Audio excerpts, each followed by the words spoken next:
दबंग जी देख लो लुंडा किता पिया शो शो दी लाई पे सारी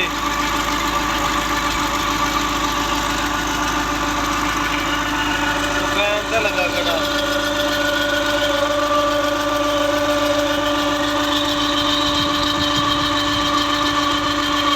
लेदर क्राफ दे भी चलदा वा जिमीदारे विच भी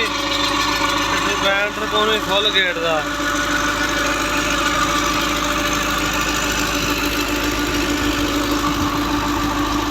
कोई पता नहीं जी ट्रैक्टर नू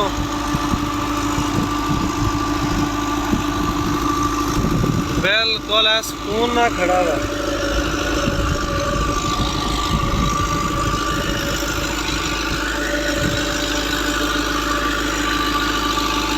टरपैन का पानी 200 कह रहे होना बाहर नहीं आ रहा होदी च टरपैन का मरबा एक पैप नप्या सीधा उत्थे जाके पानी निकलदा आ देख लो जी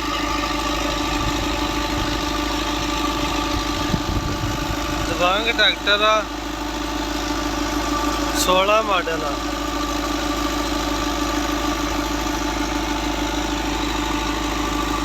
आवाज़ वगैरह जबरदस्त है ट्रैक्टर की दोस्तों चेक कर सकते हो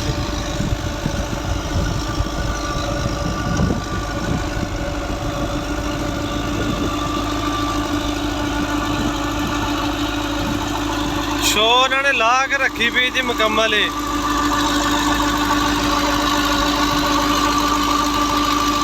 वेट शेड भी लगे आ पिछले रिमां भी दोवें ही